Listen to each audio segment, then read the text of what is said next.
Hey guys, welcome back to Nerd How. My name's Amani, and today we're going to be talking about animated short films, specifically the ones that I like. I'm back. It's been a while. For those of you who are OG subscribers, I'm so glad you stuck around, and for those of you who subscribed during my big hiatus, welcome. Super excited to have you. Glad that you are here. I really wanted to do a video on animated short films, so I compiled a list. It ended up being hella long, and I realized that if I wanted to share all of them with you guys, it would be better served if I split them up. So I'm going to do this in 3 parts. The first part, this video, is going to be industry and industry adjacent films. I'm talking about the big guns. I'm talking about Pixar. I'm talking about Disney. I'm talking about DC. This will probably be the list that you're going to be most familiar with. So if you feel like you're really familiar with with Disney and Pixar, now known as Disney, then this is not the video for you, I'm sorry to say. But check out 2 and 3, those are going to be great. Part 2 is going to be student films and more sort of artsy, experimental, weird sort of things. And then part 3 is going to be short films from this animation school, Glean. It's a French school. It's super crazy and intense and great, and it deserved its own section. Those are going to be awesome. A few really quick disclaimers. I am not the arbiter of all information. Don't write a paper based on this, is what I'm saying. The second thing I wanted to mention is that this is not going to be a comprehensive history of animation or animated short films. I took a history of animation class, and the short films that he showed in that class bear no resemblance to the ones I'm going to show you now. These are my personal picks. If you want a history of animation, you might want to go somewhere else. Okay, and the last thing I wanted to say about this video in particular is that because these are studio-driven films, this is going to be the video that you're going to have to spend money to watch them. If you bought every single film that I'm going to mention, it would cost you around $20. I understand that not everybody has $20. If it's available online for free, I will happily link it for you guys.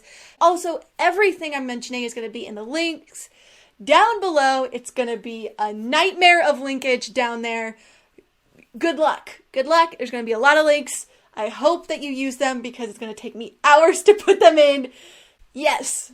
Links for days. Links for days. Everything's going to be linked. I promise. Okay. Disclaimers done. So let's get started. Disney and Pixar both have kind of pushed the industry towards the idea that short films can be some things that are helpful, that allow for experimentation. The interesting thing that has happened is that a lot of really cool, high-profile, professional industry people have seen this renaissance of short films and have decided to go out and do their own things, their own unique, interesting projects. And that's really exciting because a lot of times we don't realize how many people work on an animated movie. Hundreds and hundreds of people. Every single one of them is talented and amazing and great, but we never get to see their perspective because they're working within a larger machine. And they're making great stuff. I like mainstream animation. I think it's a lot of fun. But it's cool to see a unique perspective, a story that's specific to them, something they wanted to show, a visual style that's different from the mainstream stuff that we have been getting recently. I think it's a really neat place that the industry is pushing towards. We're going to start with the granddaddy. We're going to start with the big guns. We're going to start with Pixar. They really started this trend doing short films. They wanted to experiment with 3D technology. So they're the ones who really sort of began this idea of like the modern short film. There are a couple of really great collections on iTunes. I think they're called the Complete Pixar Collections, short film collections. I'm not sure. I'll link it. As with everything, I'll link it below. A lot of the earlier ones are really rough. They're interesting pieces of animation history, but they look ghastly. They are terrible to look at. They're really scary. And then there's like a shift where Pixar really got into its groove. They really got a handle of 3D technology, and they started making some really great short films that I think still hold up today. My favorite of the early Pixar short films is For the Birds. It was released in 2000. It was released right before Monsters, Inc. Keep in mind that Toy Story came out in 1995. So this is only 5 years after Toy Story, which, as much as I love Toy Story, doesn't hold up visually to the animation that we're seeing today. For the Birds, 5 years later, still looks great. It is a shorter short film. It's 3 minutes long. It is a Looney Tunes kind of style. It's about some birds. There's a wire. It's very simple. It's funny. I think it kind of represents a turning point for Pixar in their short films and in their animation in general, where their stuff started to really look good. I think it's cool. I think you should go check it out. Okay, next is my favorite short to come out of Pixar, period, bar none, and that's La Luna. La Luna is absolutely gorgeous. It premiered in front of Brave. I think it's better than Brave. I have some issues with Brave, but you should definitely go check out La Luna. It's about a young boy he's kind of inheriting this legacy from his father and grandfather. Basically, their job is to sweep the moon. It's a shorter film again. It's 7 minutes long. It's really about family and connection and inheritance. It's about being your own person. It's about learning. It's about growing. I have a deep connection to this. I come from a very close family. My father kind of reminds me of the father in this. I tear up every time. I think it's absolutely a beautiful story. It's simple, it's sweet, and the film itself is utterly gorgeous. It is an absolutely breathtaking piece of animation. This is my favorite. It's my favorite. It's so pretty. I love it. Another interesting thing that La Luna represents is this trend of Disney and Pixar to mine talent from within their own companies. So they provide their people who work there, with the opportunity to pitch short films, and then they pick from those. So the director of this, Enrico Casarosa, pitched this and was able to direct it. It's a story that's personal to him. I think it's a really interesting trend. It allows for them to kind of utilize the talent within their own companies. There is also a kids book, which I own, obviously, which is drawn by the director, Enrique Casarosa. It's really, really beautiful. If you have a kid, this is a great book, and it's for them. You should check it out. Both the short and the book are awesome.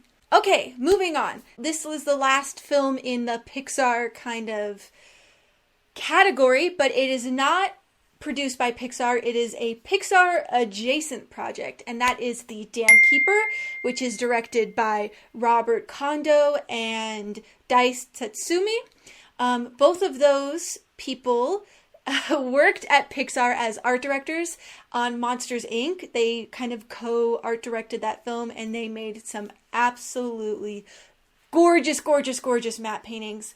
I'm gonna throw some of them up just so you can check them out. Both of them are amazing artists, incredible painters. They have very similar styles. They are kind of famous for sending paintings back and forth and doing massive amount of paint overs on each other's work until they eventually started painting like one another. So they left Pixar together. They started their own company called Tonko House. And they wanted to make a short film, and they did. They did this really interesting thing where they animated it in 3D, and then they did paint overs on every single frame. So it has this really interesting quality of color and light. A quote that they said about this film was, they wanted to emphasize light and how characters interact with it, which I think they totally achieve. It is a utterly uniquely looking film. It is sweet and beautiful. It's about a little pig who has a job as the dam keeper. He keeps kind of the black darkness out of the town, but he himself is dirty. He gets dirty doing that job, and he's kind of shunned for that, and he makes a friend. He makes a little fox friend. It is beautiful. It is sweet. I actually saw this film premiere at CTN. I think it was 2 years ago. I don't remember when. But Dice and Robert were both there. They gave this amazing presentation after. They talked about the production of it. They talked about their pipeline. They talked about how they really wanted to hire students who were teachable for this project, and how they really wanted to give opportunities to people who didn't have industry experience but were still really talented and awesome and great, which is so cool. Definitely go check out The Dam Keeper. Absolutely gorgeous. Totally worth your time. Okay, the next category in this video is Disney. Y'all know what Disney is. I don't have to tell you. They had a renaissance too. Once Pixar and Disney kind of merged into one, Pixar kind of brought over short films to Disney, and it has been awesome, let me tell you. The first film I wanted to bring up is Paperman. Paperman premiered in front of Wreck-It Ralph. It is 7 minutes long. It is absolutely phenomenal, bonkers, crazy, incredible. I cannot say enough good things about Paperman. What makes Paperman really interesting is that it is the first marriage between 3D animation and 2D animation. It premiered before The Dam Keeper, so they were late to the party. It is a black and white film. It is experimental. It was all about trying to figure out how these two animation styles could live together harmoniously. And boy ever, do they succeed. There is a really cool making of film on YouTube, which I will link. It kind of shows the technology. It shows the paint over, draw over process that they used in this film. Besides that, it is utterly gorgeous. It is black and white. There is such a sense of light and design and composition. And in addition to that, it has one of the most beautiful soundtracks I've ever heard in my entire life. Top 5 favorite soundtracks of all time. Paperman is in that list. I think it was Christoph Beck who wrote it. He knocked it out of the park. So for those of you who want the story pitched to you, it takes place in 1940s New York. It is a romance. It has kind of this old school Disney style. The main character has a very Rogerian proportions, Roger from 101 Dalmatians. It feels very much like a renaissance of like classic Disney, of the Disney that your parents grew up on. And it is really great. It is so gorgeous. If you only see one film from this list, make it Paperman. It is absolutely astounding. Go check it out. Okay, the next film relates directly back to Paperman. It is Feast. This film is 7 minutes long as well. It premiered in front of Big Hero 6. It is the next step in this technology that they're developing at Disney. It is color version of 2D and 3D mixed together. Again, an amazing sense of light and color. It is absolutely gorgeous. It's about a little dog who wants to eat everything in sight and then realizes it's all about love. It's all about connections. It's not all about food. I would not say that this is as good as Paperman, but if you were fascinated by the technology utilized in Paperman, then you really want to check out Feast. You want to see the next step. It is absolutely astounding visually. And I think it also is pretty indicative of a shift in the animation world. We're going to see a full-length feature film in this style. Mark my words, it's going to happen. Possibly this is something that's going to become really prevalent. This is the next 3D? I don't know. Possibly Paperman and Feast are to animation what Toy Story was 20 years ago. A real shift in technology, a real shift in look and style. This could be it. We could be witnessing history. Definitely check out Feast if you like Paperman. It is worth your time. Okay, the next thing I think you should check out is a film called Duet, which was animated by Glen Kean. Really, the reason to go watch this is the animator himself. Glen Kean is a huge deal and has been a huge deal in the animation industry for a long time. There's a really great documentary on this time period in Disney history called Waking Sleeping Beauty. But the Disney Renaissance are movies like The Lion King, Pocahontas, Beauty and the Beast, Little Mermaid. Like all of the classics from our childhood, from my generation's childhood, were in that modern Renaissance. Glen Kean was kind of the star animator during those times. He animated Part of Your World from Little Mermaid. He animated the scene in Colors of the Wind in Pocahontas when they're like becoming all chalky and gorgeous and beautiful and they're turning into the wind. He also animated the transformation in Beauty and the Beast at the very end when the beast transforms into a human, which is an absolutely astounding piece of animation. Oh, he also animated Tarzan, that crazy sort of surfing scene in Tarzan, which is also really famous in the animation industry.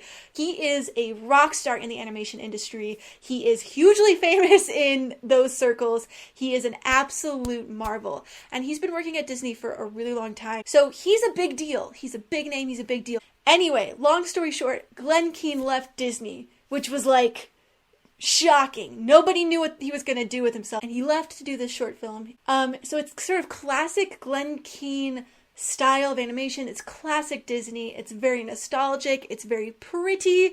It's very sort of wispy and emotional.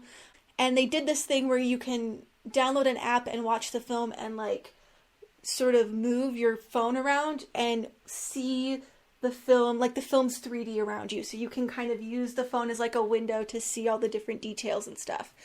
And what's actually cool about that technology is that there are two characters in it, and they cross paths all the time, but you can like follow one character or the other, kind of based on what you like. I wouldn't do that the first time you watch this film. I like this film best in its cut form, where Glenn decides how the shots are being framed. The one on YouTube is framed by Glenn Kean. He decided how you see what you're seeing.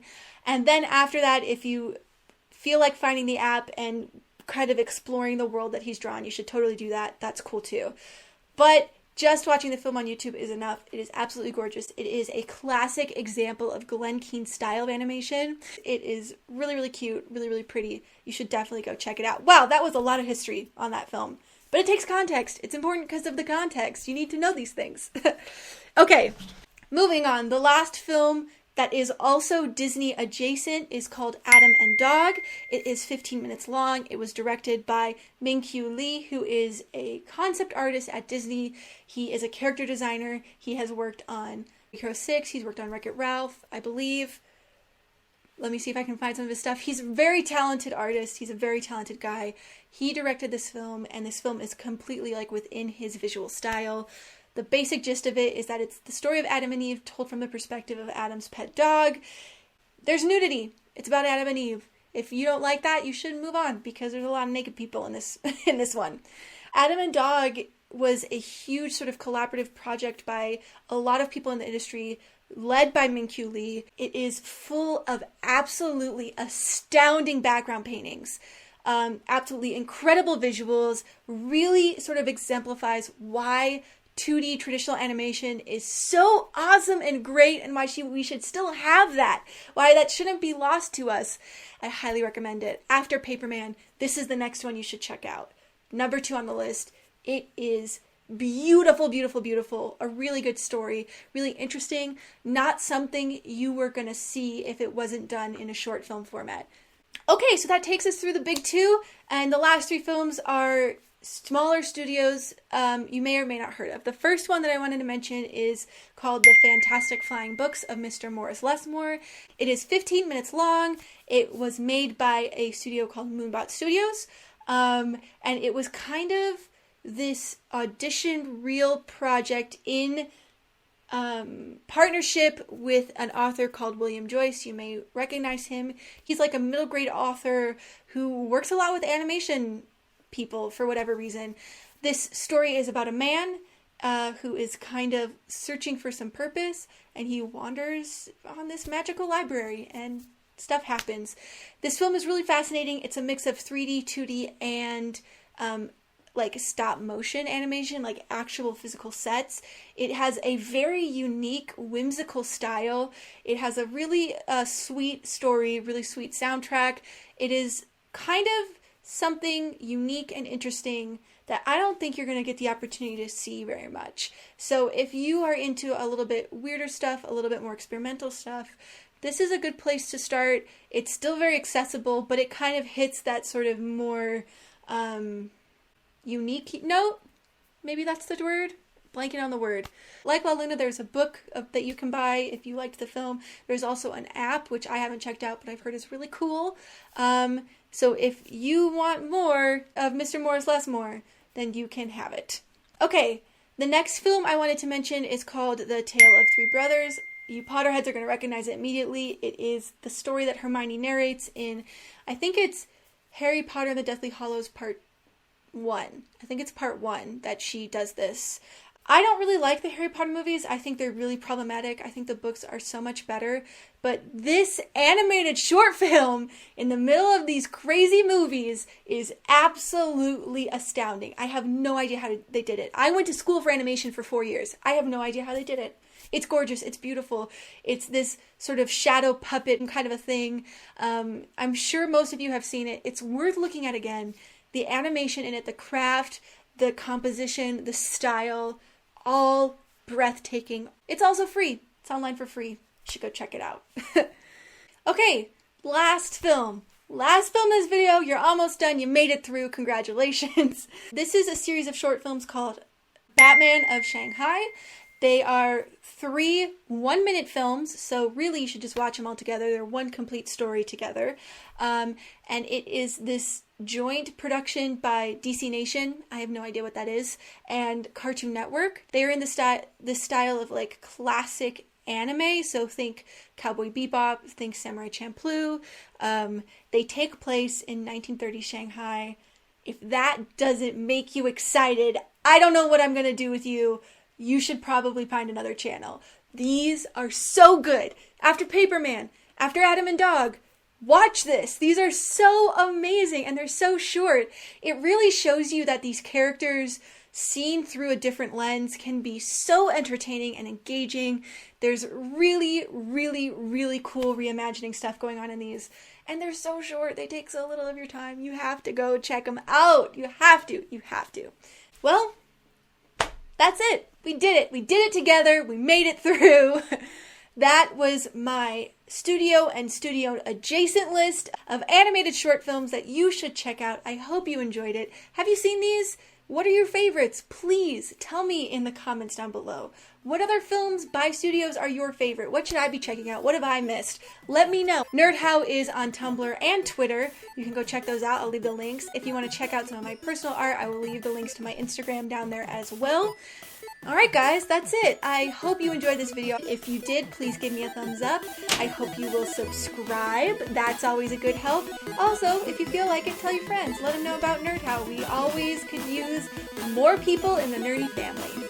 I hope you guys are having a wonderful day, and as always, stay nerdy.